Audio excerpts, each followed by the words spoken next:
ये मामला हमसे कहीं ज्यादा गंभीर है। बड़ी अजीब बात है, कल तक जिस बात को पक्के तौर पर मल्होत्रा मानता था आज जस्ट नकार रहा है। मुझे नहीं लगता कि आप कभी हमारी सोच या मिस्टर मल्होत्रा की सोच में मेल होगा। एक फैसला तो लेना ही पड़ेगा रणवीर, मल्होत्रा अब हमारे साथ नहीं रह सकता। वो गुफा हमारे साथ हरगिज नहीं जाएगा। ये फैसला गलत होगा रूबी। मिस्टर मल्होत्रा हमारे साथ ही गुफा जाएंगे। ये तुम क्या कह रहे हो? ये तो पागलपन होगा रणवीर। मेरी मानो रूबी, मिस्टर मल्होत्रा हमारे लिए बहुत फायदेमंद साबित होंगे। वो किस तरह की बातें कर रहे हैं? फायदेमंद कैसे होंगे? आओ। देखो रूबी, जब मिस्टर मल्होत्रा जंगल में गए उनके साथ कुछ हुआ। जैसे ही लौटे उन्होंने कहा कि गाड़ी ठीक होगी और वाकई गाड़ी स्टार्ट हो गई। जब मैंने पूछा कि कैसे, बोलते हैं कि दादा की कृपा। और यहाँ बातचीत में उन्होंने राहुल को फिर दादा कहा। हाँ, पर मैं कुछ समझी नहीं, मतलब क्या था वो? रूबी, राहुल को दादा सिर्फ वही कहेंगे जो उसके फॉलोअर हैं, उसके भक्त हैं। एक इसी बात से हमें समझ जाना चाहिए कि मिस्टर मल्होत्रा खुद अपने नहीं किसी और के बस में है। You mean वहाँ जब वो गए थे किसी ने उन्हें हिप्नोटाइज किया और उनके शरीर उनके मन पर किसी और का काबू है? You mean? रूबी, क्या हुआ ये तय करना मुश्किल है। राहुल यहाँ पर है, राहुल के फॉलोअर्स यहाँ पर हैं। कुछ भी कर सकते हैं। इतना तय है कि मिस्टर मल्होत्रा की जो हालत है उसके पीछे सिर्फ राहुल या उसके फॉलोअर्स का हाथ है। मुझे तो लगता है कि मल्होत्रा हमारे लिए खतरनाक है अब। रूबी, हमारे दुश्मन हमारे साथ खेल खेल रहे हैं, हमें भी उनके साथ वही करना चाहिए। नहीं, हमारी मुश्किलें और बढ़ जाएंगी।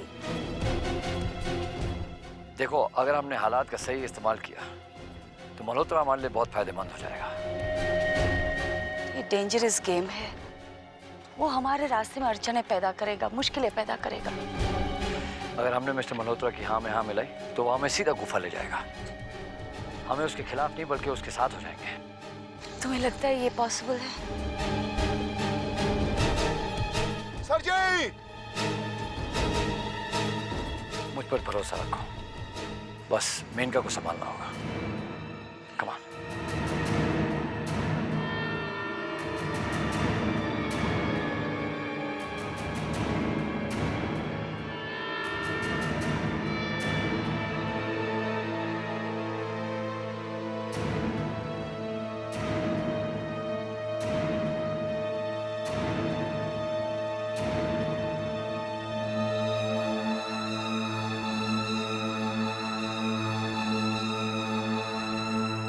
बहुत देर लगा दी आपने गाड़ी तक आने में। देवा गाइड के आते ही तो हम आ गए। देख रहा था, बहुत गंभीर बात चल रही थी आपस में। कोई नया तर्क निकाला है क्या मुझे मेरी गलती समझाने के लिए? मिस्टर मल्होत्रा, आप हमें गलत क्यों समझते हैं? हम वहाँ खड़े होकर ये बात कर रहे थे कि शायद हम गलत राह पर हैं। और अगर हम गलत राह पर है तो हमें फौरन उसे सुधारना चाहिए।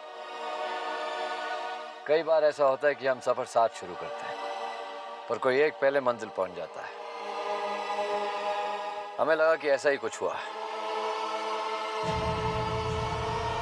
और आप जो मानते हैं, आप जहां पहुंचे हैं, हमें भी वहां पहुंचना चाहिए। हमने महसूस किया कौन सबसे ज्यादा ताकतवर है। अब शायद हम भी दाता पर विश्वास करने लगे। ये क्या कह रहे हैं आप लोग? सही सोच रहे हैं। हमने बहुत विचार किया, मैंने और रणवीर ने मेनका, और तुम नहीं जानती कि मिस्टर मल्होत्रा से हमें क्या कुछ पता चला। मैं बाद में तुम्हें समझाऊंगी तो तुम भी सहमत हो जाओगी हमसे। मिस्टर मल्होत्रा, हम दाता की ताकत को समझ गए। अब हम गुफा दाता की भक्ति के लिए जाएंगे। क्यों नहीं? गुफा दाता के भक्तों का मंदिर है, लेकिन याद रहे, दाता से कुछ भी छुपा नहीं है। यदि आपके मन में सच्चाई नहीं है तो आप गुफा तो जरूर जाओगे, लेकिन वापस नहीं आ पाओगे। हमें मंजूर है।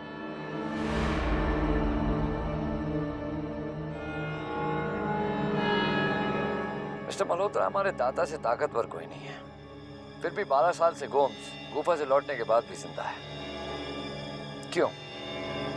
क्योंकि गोम्स दाता का खिलौना है। गोम्स का खौफ दाता के नाम और डर को बनाए हुए।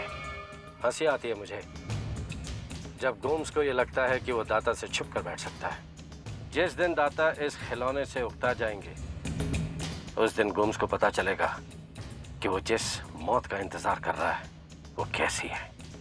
एक बात और, आज से पहले मैंने दाता के खिलाफ ही काम किया है, लेकिन मुझे कुछ नहीं हुआ।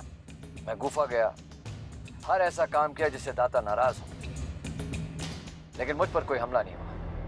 ये मत सोच लेना कि तुम बहुत खास हो और दाता तुमसे डरते हैं। दाता जब चाहे वो कुछ भी कर सकते हैं। वो जानते हैं कि शायद एक दिन तुम दाता की भक्ति करोगे। बस अब तो इस बात की खुशी है कि दाता की हम पर कृपा है। अभी कोई कृपा नहीं, ये सब आप दोनों के व्यवहार पर निर्भर करता है। बातें करने से कुछ नहीं होगा।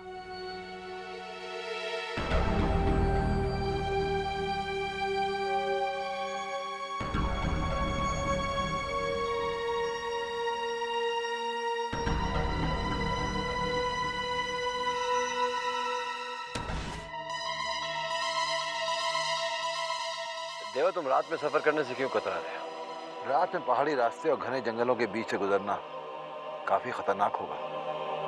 जब हमको कोई डर नहीं तो तुम्हें क्या मुश्किल है? आपको तो गुफा का भी खौफ नहीं है। आम आदमी को जिनसे खौफ होता है, आप उससे बेखौफ हैं। ये जंगल खतरनाक है और यहाँ खतरनाक जानवर भी हैं।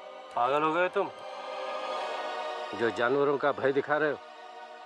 दाता के मानने वालों को किसी जानवर का कोई भय नहीं होता। दूर भाग जाएंगे पास आते ही। देखना चाहते हो तुम? नहीं नहीं साहब, बिल्कुल नहीं, मैं नहीं देखना चाहता हूँ। देख रही हैं आप कैसा अजीब सा व्यवहार कर रहे हैं मिस्टर मल्होत्रा। क्या हो क्या गया है उन्हें? लहजा थोड़ा बदला हुआ है, बस और कुछ नहीं। मुझे तो लगता है जैसे कोई पागलपन छा रहा है उन पर। कैसी बातें कर रहे हैं, दाता दाता। और अभी क्या कहा उन्होंने कि उन्हें जानवरों से कोई डर नहीं? तुम चिंता मत करो, परेशान होने की कोई बात नहीं है। हालात रणवीर के काबू में है, प्लीज। नहीं, कुछ तो गड़बड़ जरूर है। वो नॉर्मल नहीं है। मुझे बहुत डर लग रहा है, खतरा महसूस हो रहा है उनसे। प्लीज मेनका, कोई खतरा नहीं है, प्लीज जस्ट रिलैक्स। देवा, आगे और कितना रास्ता बाकी है? अभी तो काफी रास्ता बाकी। आपने तो देख लिया है कि 10-10 किलोमीटर आधे आधे घंटे में तय हो रहा है। लेकिन तुमने तो कहा था कि इस रास्ते से हम बहुत जल्दी पहुंच जाएंगे। ठीक ही तो कहा है साहब। सियोलगढ़ से जो टंकेरा की तरफ रास्ता मुड़ता है, वो जंगलों से होता हुआ, उबड़ खाबड़ रास्तों से होता हुआ गुजरता है, और वहाँ आपको मुश्किलें और भी बढ़ सकती हैं। कैसी अड़चन है, कैसी मुश्किल है? सब बकवास है। दाता के भक्तों को किसी तरह की कोई तकलीफ नहीं होती। जिन पर दाता मेहरबान हो जाते हैं वो आसानी से दाता तक पहुंच जाते हैं। वैसे भी दाता हर जगह मौजूद है, वो सब जानते हैं। अपने भक्तों के पास दाता खुद ब खुद पहुंच जाते हैं। उनका क्या है जिन्हें दाता अपना भक्त नहीं मानते, या जो दाता को नहीं मानते? जिंदगी भर भी कोशिश करते रहे तब भी वो दाता तक नहीं पहुंच सकते। जो दाता का नहीं, दाता उसका नहीं। ऐसे लोग कभी दाता तक नहीं पहुंच सकते, या वो ऐसी जगह पहुंच जाते हैं जहां से वापस लौटना नामुमकिन है। तब तो अच्छा है कि आप हमारे साथ हैं, रास्ता बहुत आसानी से कट जाएगा। ये सब दाता की मर्जी है। दाता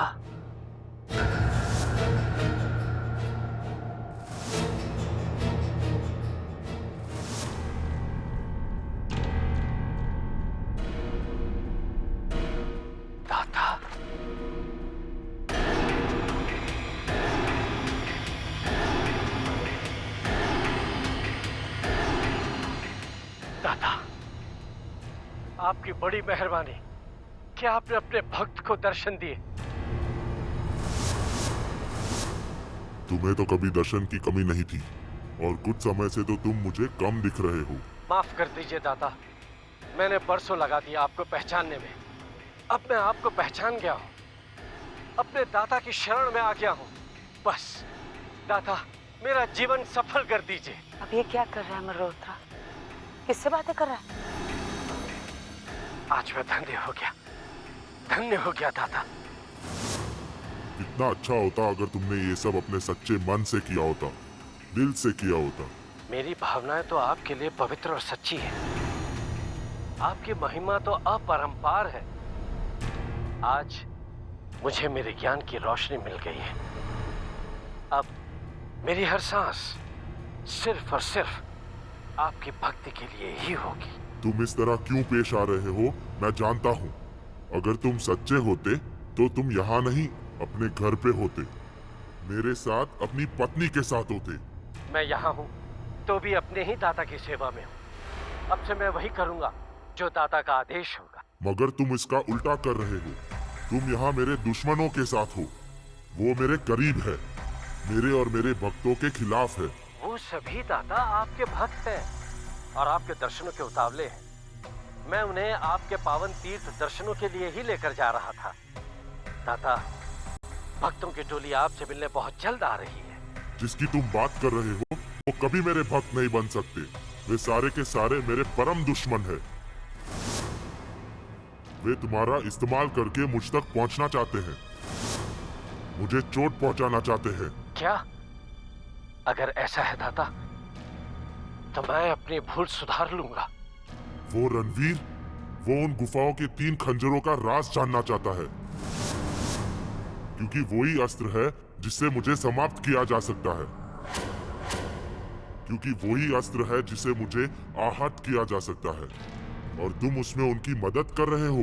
नहीं, मैं ऐसा कभी नहीं होने दूंगा। मैं उनके इन नापाक इरादों को कभी कामयाब नहीं होने दूंगा। झूठ बोलकर इस्तेमाल कर रहे हैं वो मेरा। तुमको तो ये भी नहीं पता होगा कि उनको मालूम है कि तुम मेरी भक्ति में आ गए हो। वो तुम्हारा इस्तेमाल करके मेरे बारे में बातें उगलवाना चाहते हैं। झूठ कहा है तुमसे कि वो भी मेरे भक्त हैं, इस उम्मीद से कि वो तुम्हारे सहारे आसानी से गुफा पहुंच जाएंगे। इतना बड़ा धोखा, इतना बड़ा विश्वासघात। रणवीर मुझे खत्म करने की ठान कर आया है और अपने इस मकसद को पूरा करने के लिए कुछ भी कर सकता है। तुमसे विश्वासघात करना तो मामूली बात है। मैं एक एक को मार डालूंगा, खत्म कर दूंगा, मिटा दूंगा सबको। इसके सर पे तो खून सवार है।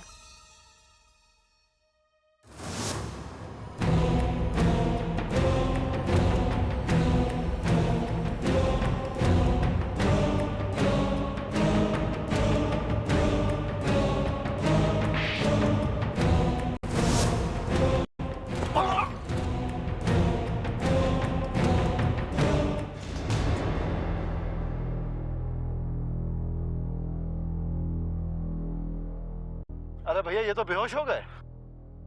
चलिए इन्हें गाड़ी तक छोड़ कर आते हैं।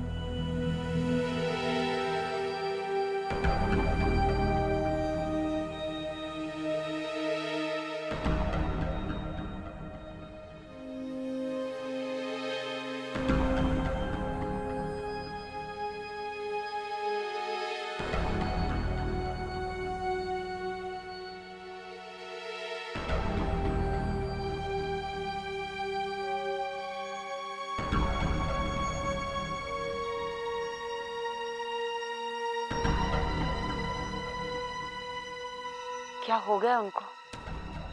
वो एकदम वायलेंट थे। वो पक्का आपको मारने के इरादे से आए थे। कैसे चीख रहे थे मल्होत्रा जी, एक एक को मार डालूंगा। वैसे भी मल्होत्रा जी मुझसे बहुत नाराज हैं। ऐसी हालत में वो कुछ भी कर सकते हैं, उनको संभालना होगा। मामला काफी गंभीर होता जा रहा है। वो हमारी मदद करने आया था, हमें उसे सही हाथों में सौंप देना चाहिए। लेकिन ऐसी हालत में हम उनके साथ सफर कैसे कर सकते हैं? हम उन्हें यहीं छोड़ के चलते हैं। नहीं, ये जगह बहुत खतरनाक है। किसी को यहाँ अकेले छोड़ना ठीक नहीं, वो भी ऐसी हालत में। मल्होत्रा अपना मानसिक संतुलन खो बैठा है। वो किससे बात कर रहा था? कौन था वहाँ? वो कौन सी दुनिया में है? कुछ समझ में नहीं आता। I think he is hallucinating. देखो रूबी, मल्होत्रा किसी से बात कर रहे थे वहां, कोई तो था वहां पे। पेड़ थे, पत्ते थे, शायद जानवर हो सकता है, बस इंसान नहीं था। यही तो मैं कह रहा हूँ, वहां कोई इंसान नहीं था। आप कहना क्या चाहते हैं? सिर्फ इतना कि हो सकता है वहां राहुल हो। जो बातें सुनी, जिस तरह से मिस्टर मल्होत्रा दाता दाता कह रहे थे, और कौन हो सकता है? नहीं रणवीर, ये मुमकिन नहीं है। जरा सोचो, राहुल यहाँ तक आया और सिर्फ मल्होत्रा से बातें करके चला गया। हमारे सामने क्यों नहीं आया? हम पर हमला क्यों नहीं किया? जबकि हम उसके दुश्मन हैं, हमें क्यों बख्श दिया? क्यों वार नहीं किया हम पर? यही तो समझना चाहता हूँ। जो अपने खिलाफ किसी को बर्दाश्त नहीं करता, वो हमें क्यों बख्श रहा है? जो ऐसी ताकत है जिसका हम कुछ बिगाड़ नहीं सकते, हमें क्यों नहीं मार रहा है? बिल्कुल कोशिश की थी, आया था मुझे मारने। क्या? तुम ठीक कह रही हो। और अगर राहुल यहाँ आया होता तो मल्होत्रा से तुम पर हमला क्यों करवाया? खुद तुम्हारे सामने क्यों नहीं आया? खुद तुम पर वार क्यों नहीं किया? हो सकता है उसकी कोई कमजोरी हो। राहुल हम तक पहुंचकर भी हमें मार नहीं रहा है। कुछ तो है जो हम पहचान नहीं पा रहे हैं। मुझे तो बस इस बात का विश्वास है कि मेरे भगवान मेरे साथ हैं। पहले भी उन्होंने मुझे राहुल से बचाया था और अब भी बचाएंगे। जब तक ये मेरे साथ है, राहुल मेरा कुछ नहीं बिगाड़ सकता। मेरे पास क्या है? रूबी, राहुल की कोई कमजोरी है जिसका पता लगाना बहुत जरूरी है।